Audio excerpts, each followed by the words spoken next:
Hello guys, long weekend na naman dahil mahal na araw.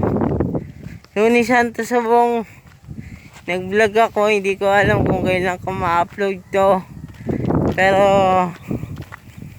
ano na, long weekend na.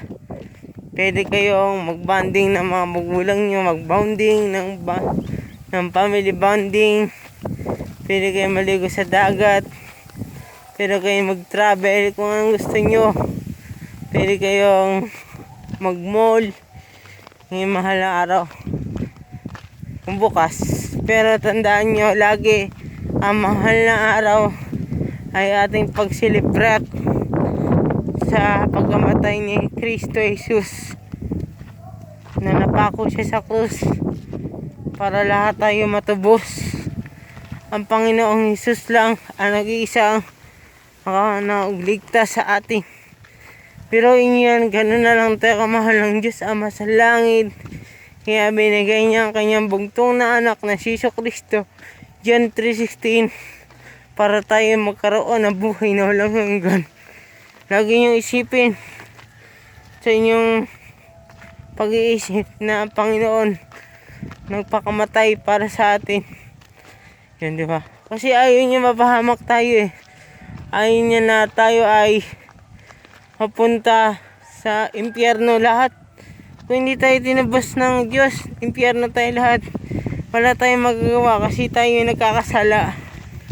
Kaya nga may kanta si Respi na lahat ng kasalanan ay kamatayan.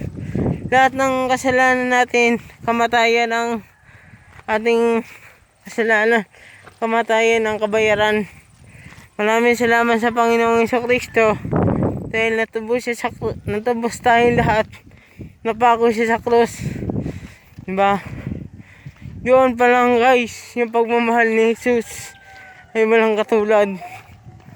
Kasi binigay niya ang kanyang bugtong na anak, binigay niya ang kanyang buhay para sa atin lahat. Ganun na lang tayo kamahal ng Diyos na sa langit. Ganun na lang tayo kamahal ng Ama sa langit. Kasi binigay niya ang kanyang buhay para tayo maligtas. Diba?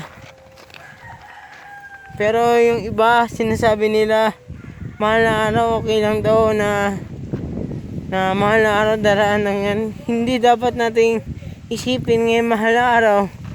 Oras na ng pagbabago. Oras na ng paglingkod kay Jesus sa ating Kristo. Pinako siya sa krus para lahat tayo matubos. Tandaan nyo yan. Wala si Jesus, wala tayo dito sa mundo. Nasa impyerno tayo lahat. Kaya isipin natin ngayon mahal na araw ay kapatawaran. Magpatawad sa anumang kasalanan. May sala man yung iba sa inyo, magpatawad. Kung ikaw may sala sa kanila, maghingi ka ng patawad. Dahil ang Diyos ay nagpapatawad. Tandaan niyan. Hanggang dito na lang. Bibili muna ako mamaya. Vlog ako ulit. Let's go.